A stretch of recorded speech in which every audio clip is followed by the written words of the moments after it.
Anyone who's ever read a detective story knows that appearances can be deceptive. Just over 700 years ago, this innocent piece of land was witness to a brutal murder that changed the course of Scottish history forever. In May 1297, the Sheriff of Lanark, Sir William Heselrigg, was hacked to death here by a young Scottish patriot. His name, William Wallace, or as we've come to know him, Braveheart. Wallace was a legend, a national hero. But I've come here to try to find the man behind the legend.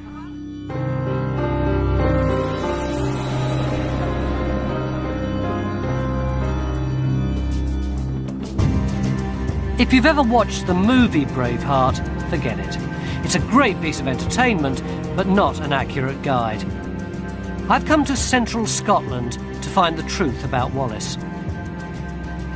Underneath schools and factories and housing estates lies a trail of blood. But whether it leads to a hero or a villain depends on where you come from.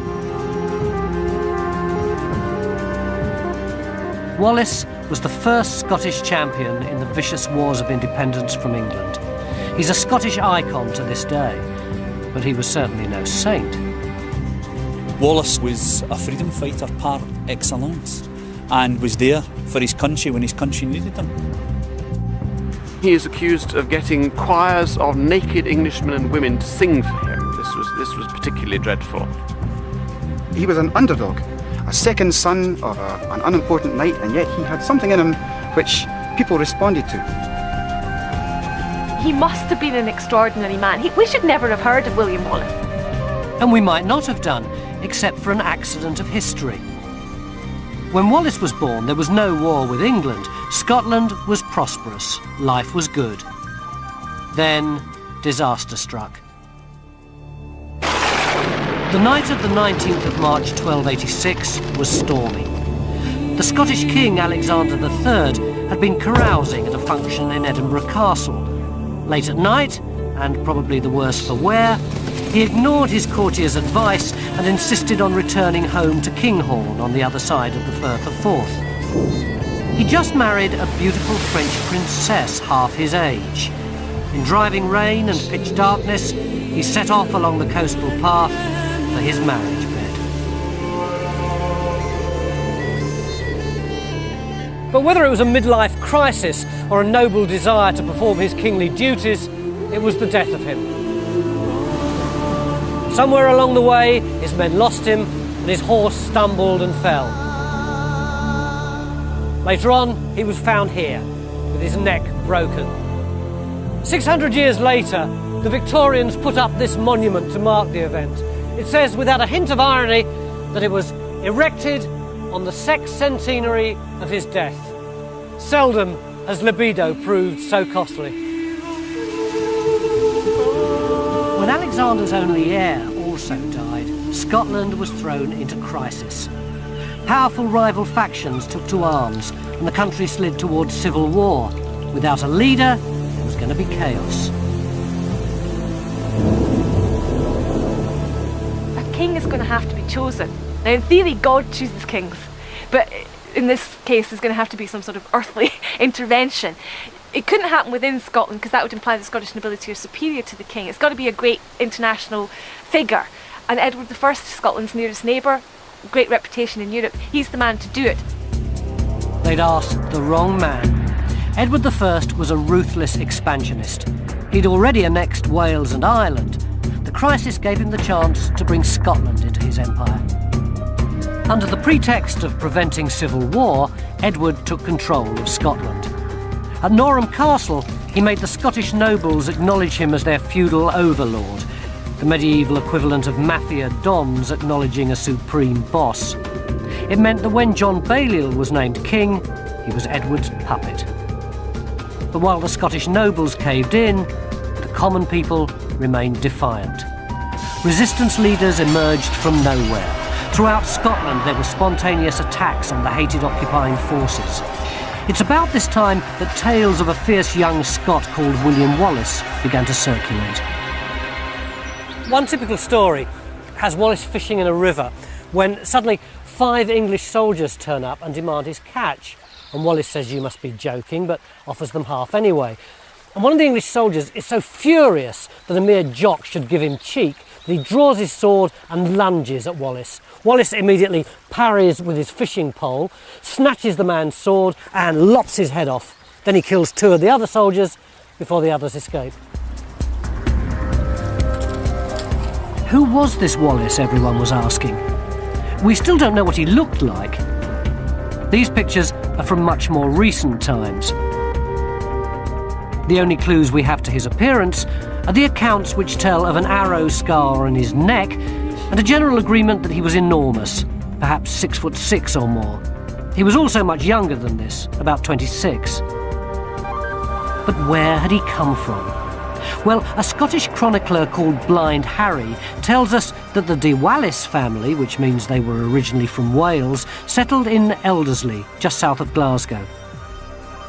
On the flimsiest of evidence, the good old Victorians did what they do best and erected a monument.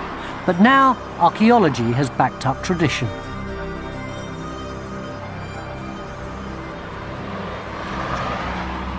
So what would have been on this site when Wallace was alive? Well, this is the site where Wallace first saw the light of day, and there would have been a fortification here.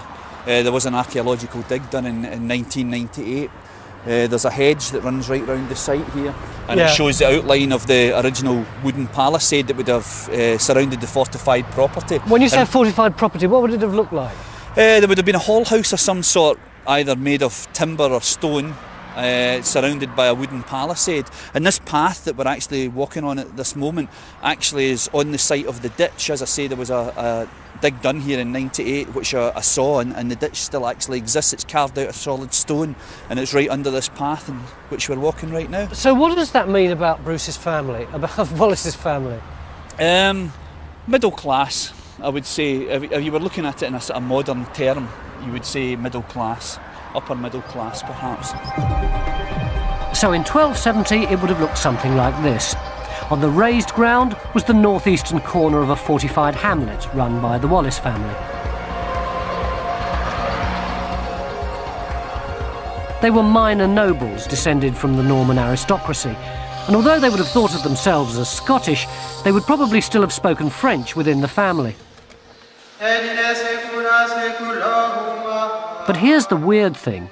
The only record of Wallace's youth tells us that he was taught by monks and was going to be a priest. It's possible, because the church was a traditional option for minor nobility without land to inherit. But the only physical evidence we have suggests Wallace was embarked on a less pious career.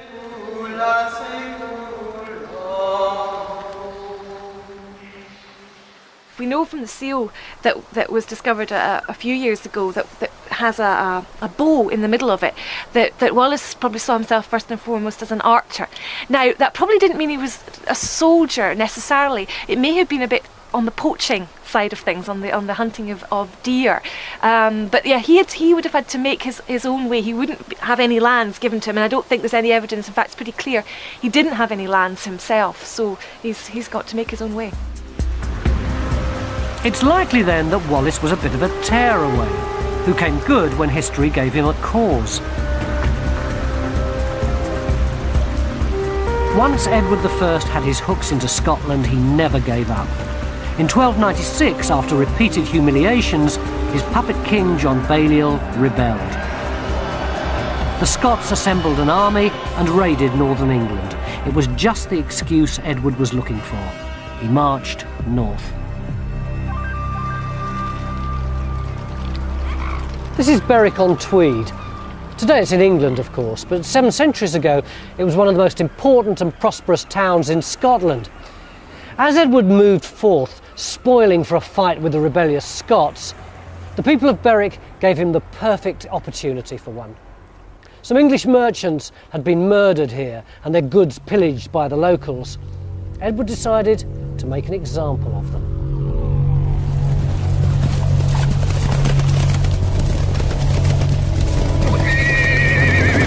The massacre that followed shocked even the partisan English chroniclers of the time. Edward unleashed thousands of trained killers on an unsuspecting band of lightly armed civilians. There wasn't much resistance.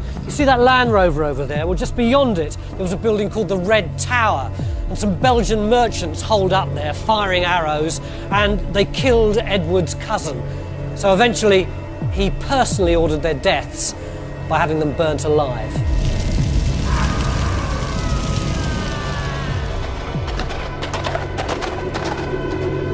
But it wasn't just Edward who wanted blood. Soon the cry rang out from the whole army, "Havoc, havoc," which means plunder, plunder, and it's where we get our word havoc from. There would have been mayhem. The men would have been automatically killed, the women raped first. The chronicles say the slaughter lasted 3 days and only stopped when Edward saw one of his men hacking a woman to death as she was actually in the process of giving birth. They say that half the population of Berwick was slaughtered and that the River Tweed ran red as the bodies piled in. The massacre at Berwick was just the beginning. Edward crushed the Scottish army, shut up John Balliol in the Tower of London, and took the Stone of Destiny, the symbol of Scottish kingship, back to Westminster, where it remained for 700 years. It seemed like total capitulation.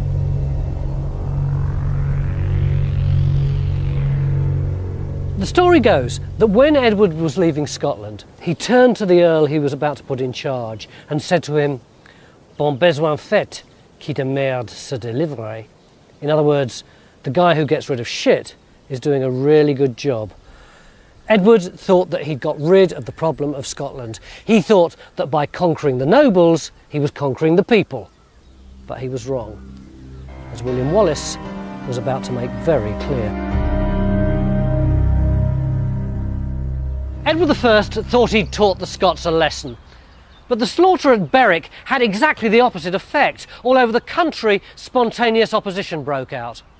Then, in 1297, William Wallace burst onto the scene. But according to the chronicles, it wasn't the public atrocities at Berwick that brought him into the limelight, but a private grudge here at Lanark.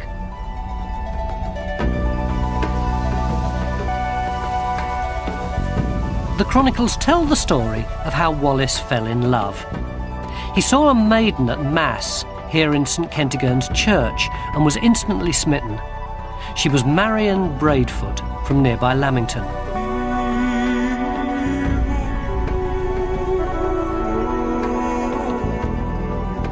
The story goes that Wallace carried on a clandestine love affair and eventually married Marion. But the English sheriff of Lanark, William Heselrigg, also had his eye on Wallace's girl.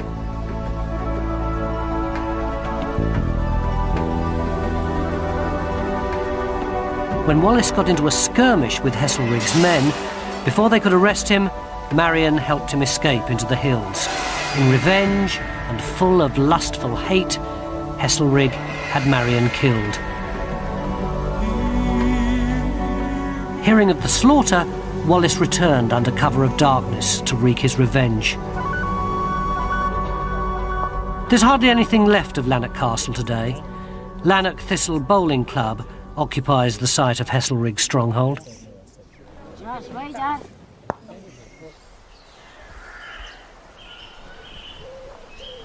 Heselrigg wouldn't have expected Wallace to return, but he did.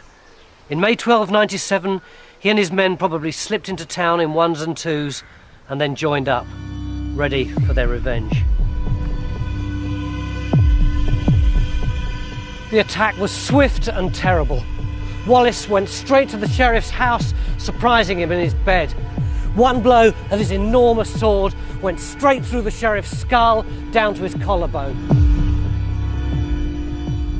Death would have been instantaneous, but a young follower made sure by stabbing the inert body 3 times. Then the Scottish raiders went on the rampage, killing the English at will, sparing only women and priests.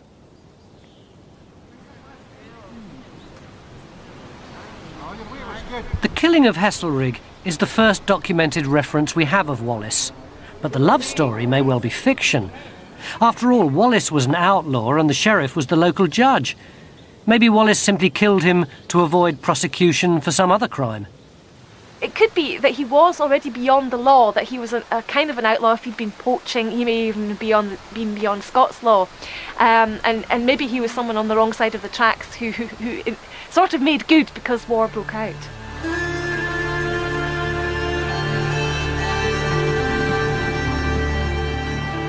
And because of his success, legends stick to Wallace like glue. He's an archer and he kills the local sheriff. Now, at that time, stories of other fugitive noblemen like Robin Hood were hugely popular. We know that Wallace's Maid Marian only appears in later versions of the story. Maybe the chroniclers wanted to turn Wallace into a Scottish version of Robin Hood, and so they gave Wallace his Maid Marian too. And while we're on the subject of myths and legends, this is probably a good time to admit that Wallace was never called Braveheart. That's the name that belonged to that other Scottish hero, Robert the Bruce, after he died, when his brave heart was put into a casket and carried into battle. Sorry. Wallace's slaying of the Sheriff of Lanark made his reputation. People started flocking to his cause. The outlaw band became a militia and then an army. And at its head, a nobody from Elderslie. Well, that's it. That's the key to it, isn't it? It's the personality of Wallace. I mean, he must have been an extraordinary man. We should never have heard of William Wallace, and we wouldn't have done if it wasn't for this war. He obviously had leadership qualities, but I think he also had that single-mindedness, that devotion to a cause, one cause, which in this case was Scottish independence, that meant that he would, there was no other way for him. And I think he's just one of these extraordinary people in history that do extraordinary things by their own personality, not by the situation that they found themselves in. But Wallace wasn't alone. In the Highlands, a young nobleman called Andrew Murray had been fighting an equally successful guerrilla campaign. When Wallace joined forces with Murray, the rebellion became a revolution. The English had to act.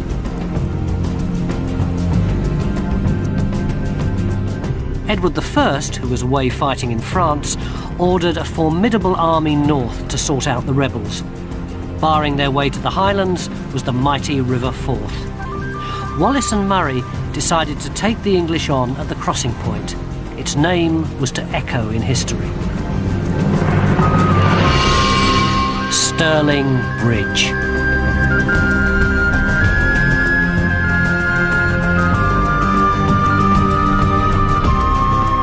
In 1297, the bridge held the key to the strongholds in the Highlands, graphically demonstrated by this 13th century map.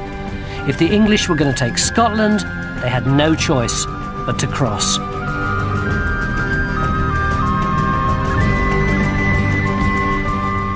Wallace and Murray decided that a battle at Stirling Bridge was their best chance of defeating the mighty English army. But it wasn't this Stirling Bridge. Amazingly, the exact location of Wallace's greatest triumph was a mystery until recently. Nobody could find the foundations of the original bridge. Find them, and you find the battleground. Then amateur archaeologists decided to test a local tradition that the bridge lay upstream from today's with some homegrown technology. I don't understand how you ever managed to see those pillars under this water. It's pretty murky, isn't it? Well, it is pretty murky, but there are times of the year when the fresh water's coming down and you can see. We used an old method that the pearl fishers used, which was to make a bucket out of wood with a glass bottom, and they could see the freshwater mussels on the bed of the river. Sorry, Turk. And if you like to have a little look over the side, This is it? this is it. This is the High tech, isn't it? Oh, it is. It is. It is. But it's very effective, and on a sunny day, if you put your head right and exclude the light from around the edge, it's you can get a marvellous vision of the riverbed. So I should be able to see one of the piers down here somewhere. Yes, yes. All I can see at the moment is my own face looking back at me. I've got it. I think this is it. Yep. Wow. Very effective. Oh. A simple solution to a problem. It's quite gruelling, isn't it? It is. It is. It's not very easy to use, but River Vision Mark II. You should patent this, you might make a fortune. Yes, well, I never thought of that. The ancient town seal from Wallace's time shows a flat wooden platform on top of 8 stone piers. Everyone had been looking for a bridge that went straight across the river, but you don't need 8 piers for a straight bridge. What they discovered was that the piers went across the river diagonally. No one knows why, but it means that the number of piers fits perfectly for a bridge that looks something like this. This narrow structure was a key part of Wallace's plans. The Scots had positioned themselves on the high ground on the north side of the river. In 1297, this is what Wallace might have seen. He and his lightly armed foot soldiers would have had a clear picture of the task that faced them. Looking south to the river, they could see the English as they prepared for battle in the shadow of Stirling Castle. Accounts say that the English had brought 1,000 cavalry and 50,000 infantry to face the spears and dirks of the rebels. They outnumbered the Scots by as much as 10 to 1. Wallace's men knew it was make or break. The English army at that time was regarded as the mightiest fighting machine in Christendom. Wallace must have been a dynamic leader to have instilled in his men the belief that they could win. Not just against superior numbers, but against much more superior armaments, horses, weaponry, even money when it comes down to it. And even although they were outnumbered, Wallace used the land of Scotland itself to help. The 4th looped round, leaving an area of boggy ground between the English and the Scots. This was crossed by a single raised causeway that followed the same course as the road does today. The bridge and this narrow road caused a bottleneck. The logistics of getting the sheer numbers onto the field of battle would have made for a scene like the start of the London Marathon. It made some of the English knights nervous, but as the nobles discussed tactics, the tide rose, making the marshland even boggier. Delays and indecision were to prove fatal.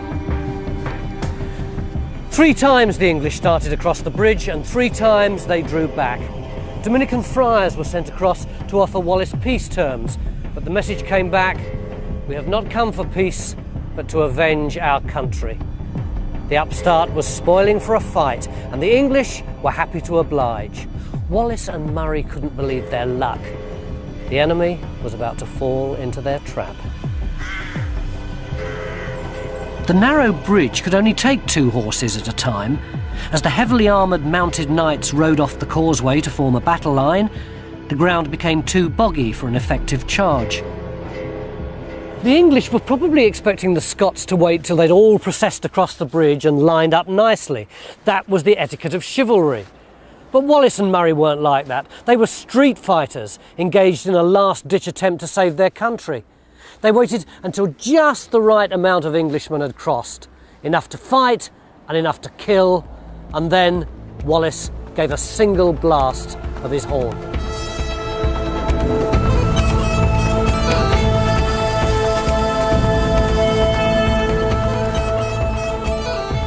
The Scots rushed out from their stronghold on the high ground beyond where that white bungalow is. They attacked on both flanks and they cut off the English retreat back to the bridge. With no room to form up and completely unable to manoeuvre, the English were stuck. The Scots slashed at the hamstrings of their horses and stabbed at their underbellies, and as the horses fell, the English were dead meat. It was carnage.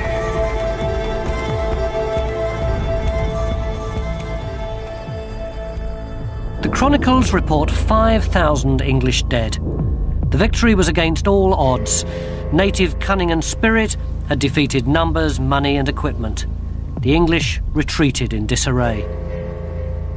To this day, Stirling Bridge is symbolic of an unbreakable sense of national pride, whatever the southern neighbours may do. And on the very turf where Wallace's men splashed through the mud to bring down the English cavalry, a new generation of warriors struggle for pride and glory. A bit too low, a bit too low. Break up, break up. There is a sense of of history here. I mean, maybe because I'm also the history teacher as well as the rugby coach, but I sense, and I think the boys feel too, that this is an ancient place. It's surprising, when you tell the story of the battle, you could hear a pin drop, because there's a sense of pride, there's a sense of achievement that you can sense among the pupils. Sure, you lose the atmosphere a bit later, but for that moment, there's something in them that they just feel, hey, yeah, we did this here. William Wallace was a national hero, but he was now on his own. His partner, Andrew Murray, had been one of the handful of Scottish casualties. Nevertheless, the Scottish tales were up. Wallace decided to take the battle to the English. The next time they saw the avenging Scot, it was going to be on their own turf. What was William Wallace really like? Well, to the Scots, he was the hero of Stirling Bridge, the 27-year-old victor of the hated English. With his partner Andrew Murray dead, Wallace got all the glory. And that success makes the real man harder to find. The ballads and myths started almost at once. The Scottish chronicles are more celebrations of a legend than objective histories. I think there are various reasons why Wallace is a legend. Wallace represents Scottish national resistance in a most extraordinary way. I mean, this was a man who absolutely turned the tide. The English seemed to have dealt with Scotland in 1296. The Scottish nobility had capitulated. John Balliol, the king, had miserably abdicated. And this nobody arose, and Scotland rose with him. And that is a tremendous achievement. There's no doubt of that. But anyone who's ever watched a football match with rival fans knows there are always two ways of looking at any incident. The English hated Wallace. To them, he was a terrorist who'd broken the chivalrous rules of war. In football terms, he'd taken the penalty before the keeper was ready.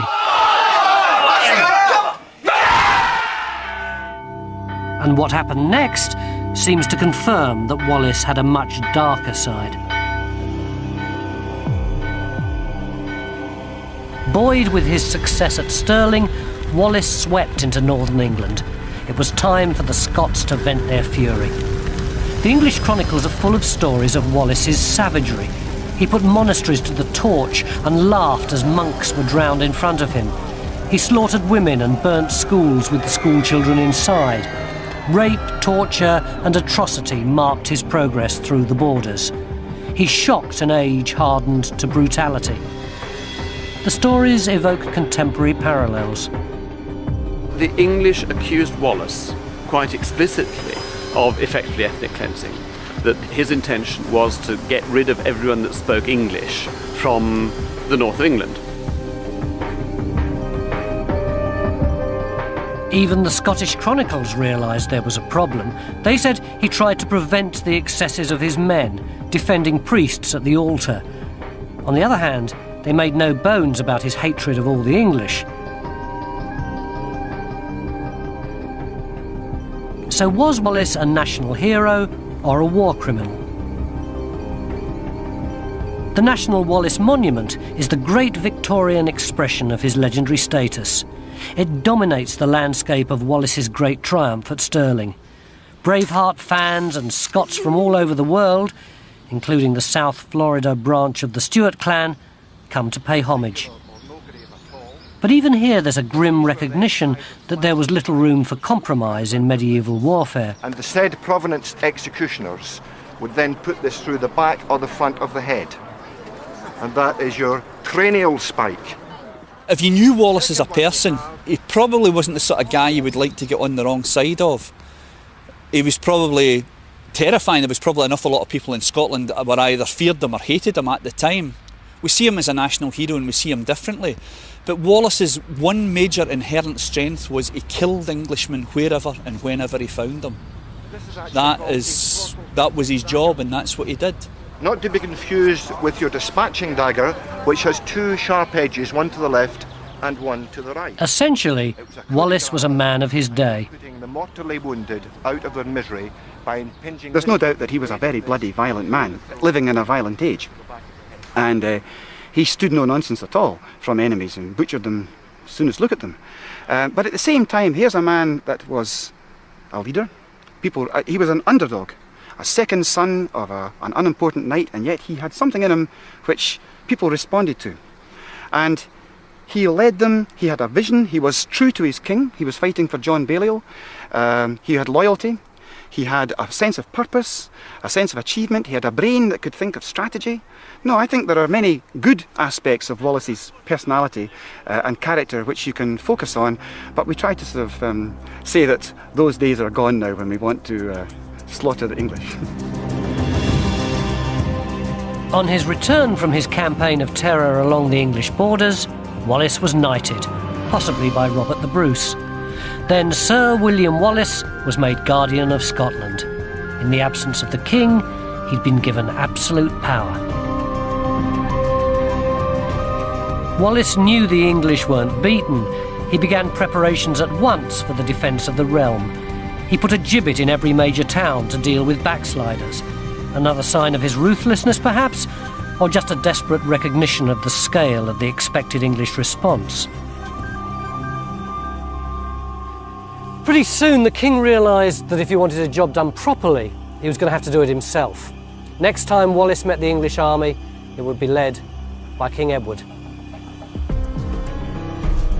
The English wouldn't be fooled by another surprise attack, so to prepare for a clash with the heavily armoured English cavalry, Wallace invented a battlefield tactic called the schiltrom. The outnumbered ranks of infantry would form an enormous circle of spears, so that the charging knights would be met by a deadly giant hedgehog. As a massive English army advanced from the south, Wallace retreated, burning fields and crops as he went. His plan was to use a scorched earth policy to break the English lines of supply. It nearly worked. As the English army lumbered on, getting hungrier, there was no sign of the enemy. Then, at Edinburgh, a scout reported that Wallace was just 20 miles away in Falkirk, ready to pounce if the English retreated. Edward ordered a forced march. At dawn, on the 23rd of July 1298, the English luck changed. The chronicles tell us that as the English army was advancing up the Forth, they saw a flash of armour up here on the hill. It was Wallace spying on his enemy. But by the time an advance guard had raced up here, he was gone. Instead, down there, in front of the town of Falkirk, they could see the entire Scottish army preparing at last for battle. No one knows why Wallace chose to stand and fight. The English were almost out of food and ready to retreat. Perhaps he thought he might be overtaken and preferred to choose the battleground. Or perhaps Stirling had made him overconfident. Either way, the Battle of Falkirk was to be crucial. And yet, incredibly, no one's sure where it took place. The scraps of information we have from the chronicles just refer to a hilly area overlooking boggy ground and a watercourse. It could have been the town centre site where the park is today, the rise just beyond the supermarket, the farmland under Callender Woods, or here, the Mumrill site near the main Edinburgh Falkirk Road. Whatever the location, we know the story of the day. Wallace had his men arranged up on the high ground with 4 large circles of spearmen, and in between them he had his short bowmen, and behind his cavalrymen ready to charge. "I've brought you to the ring," he said to his men. "Now dance as best you can."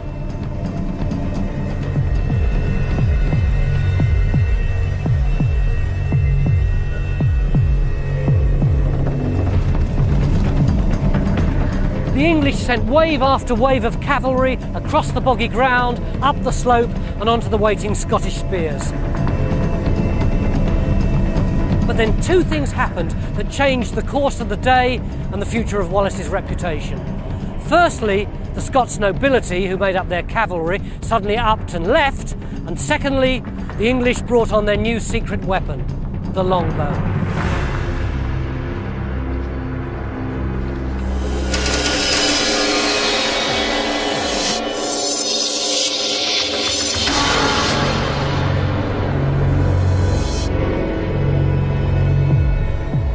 The longbow's range was deadly. Some thought it went against the rules of war, as horrific in its time as napalm, as effective as a machine gun. Wallace escaped with his life. 10,000 of his men didn't.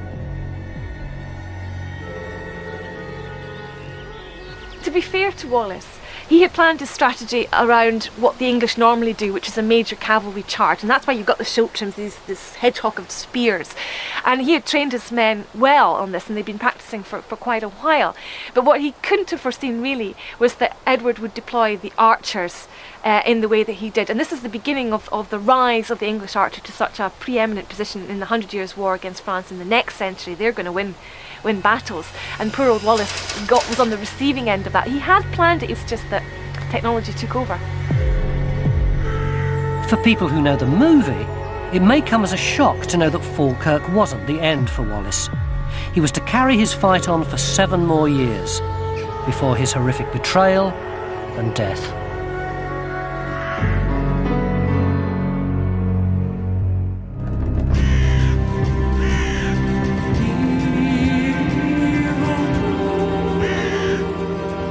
Falkirk was annihilation.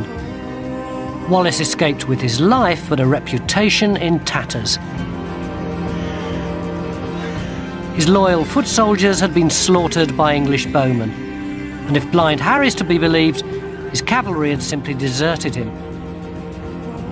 Sir John Graham was one of the few nobles who stayed at Wallace's side. His remains lie in Falkirk graveyard, one of only 3 marked graves from 10,000 dead. Wallace didn't just fight the English, he also fought the threat from his own nobility, possibly because of his low-born status, or low-born compared to the great earls of Scotland, who were jealous of Wallace's sudden high standing in the community.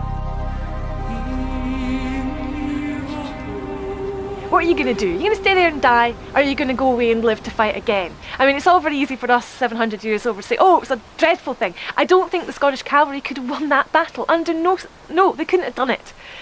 So I think they very wisely said, let's go regroup, try and think again. So you don't think the cavalry betrayed? No, I don't. I think they very sensibly saw the way things were going. I mean, there's nothing they could have done. What are they going to do? Ride down that hill into the cavalry and be completely massacred? We've got to remember Wallace himself survived the Battle of Falkirk, unlike a lot of the men in his schultrums. Demoted from his role as Guardian of Scotland and with his troops decimated, it seems Wallace returned to the land he knew best, hiding out in the forests of Selkirk while he regrouped. Edward I had battered the Scots into military submission. When Wallace re-emerges, it isn't as a soldier, but as a diplomat. While he was Guardian, Wallace had been used to playing on the international stage.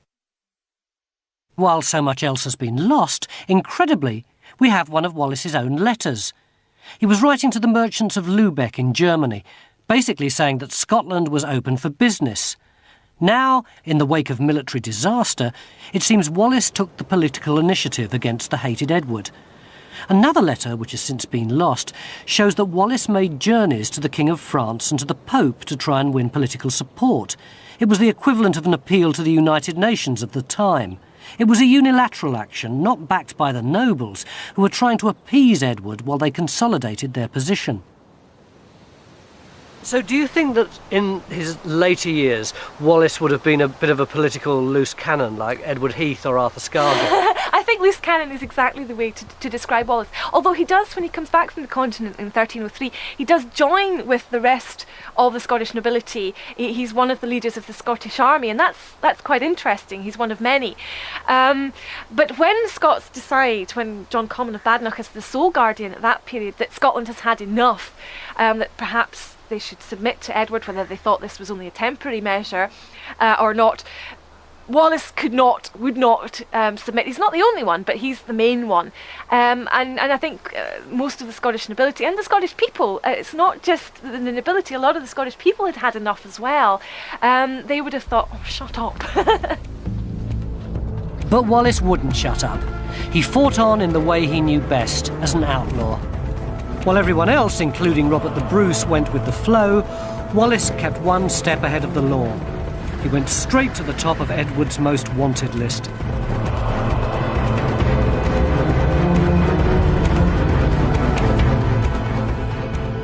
The shocking thing was, when the end came, that it wasn't an Englishman that captured Wallace. He was actually betrayed by a Scot who was in English pay.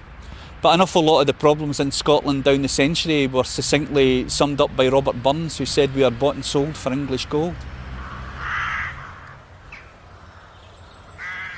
In 1305, Wallace was finally betrayed to the English.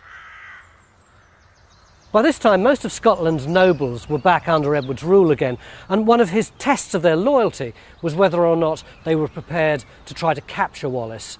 But eventually the betrayal wasn't just political, it was personal. The man chosen to close the trap round him was Sir John Menteith, a particular friend of Wallace's, who was godfather to his 2 children. They surprised Wallace here at Rob Royston, just outside Glasgow. There was a struggle. Eventually Wallace was subdued and dragged south of the border to avoid any possibility of rescue.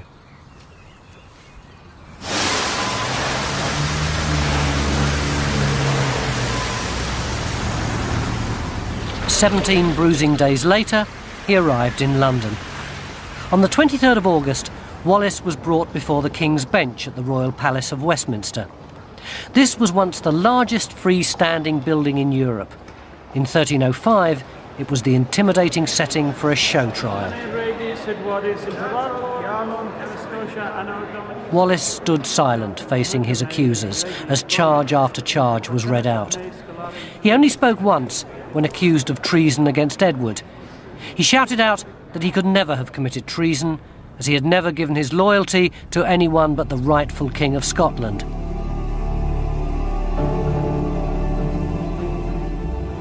But in the end, the odds were stacked against Wallace.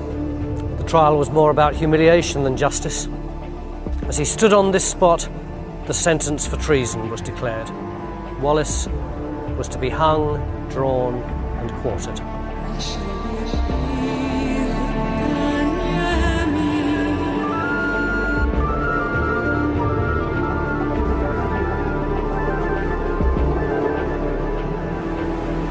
Stripped naked, and with his feet tied to the tails of 2 horses, he was dragged through the city of London. His head banged against the cobbles, the London crowd pelted him with filth. Miraculously, when he arrived here, he was still conscious. In those days, this was known as Smoothfield. It was just outside the city walls. Today, we know it as Smithfield, the site of the famous London meat market. And here, just round the back of St Bart's Hospital, they butchered William Wallace. Now, in Wallace's case, of course, in his hanging, he'd be dangling there, suffocating, and then hack the body open, the quartering, probably using an axe. Take out the heart, cut it out, show it to the crowds. Now, the heart would still be beating. Wallace by now would be brain dead. Crowds wouldn't know this. They'd see the heart beating, because the heart will go on, after brain death, will go on beating for several minutes, perhaps even up to half an hour, well-known phenomenon. Wallace's head was displayed on London Bridge. The 4 parts of his dismembered body were sent to Berwick, Edinburgh, Aberdeen and Stirling, the scene of his greatest triumph, to warn the Scots. And that should have been that. At 35, Wallace had died a failure. His reputation as a military genius had been smashed after just 9 months. Then for the next 7 years, he'd been powerless to stop Scotland falling under Edward's rule. But like many heroes who die young, his death sealed his immortality. It's Wallace's legacy that's his lasting achievement. Wallace's execution inspired Robert the Bruce to take on his mantle. 9 years later, Bruce invoked Wallace's spirit before the decisive Battle of Bannockburn, which established the independence that Wallace had so long fought for.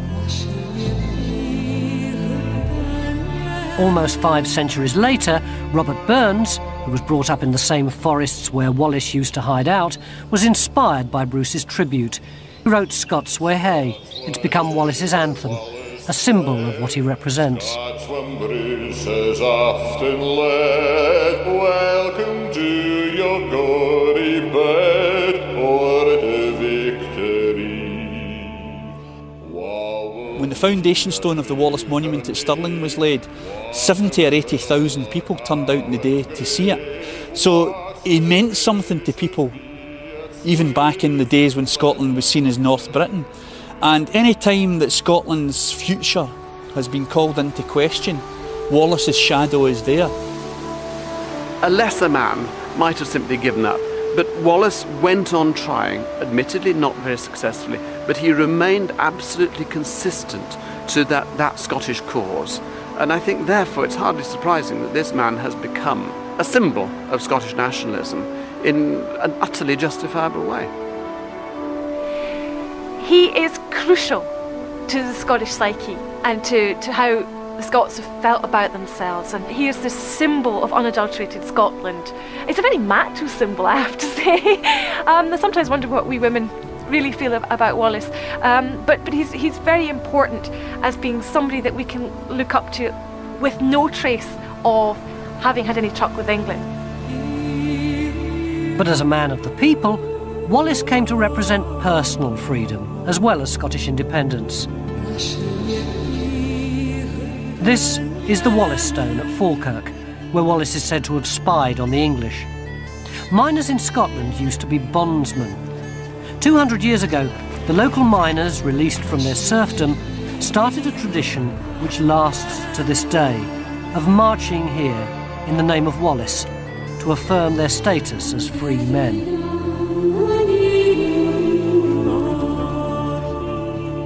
I came to Scotland in search of a national hero, but the man I found was much more complex and ambiguous than the well-known legendary character with his deeds of daring do.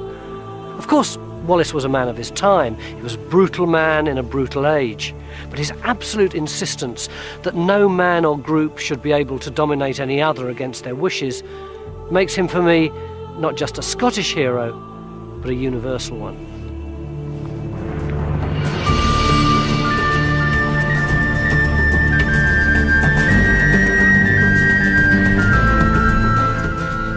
For information on this programme or related educational resources, please go to channel4.com/learning.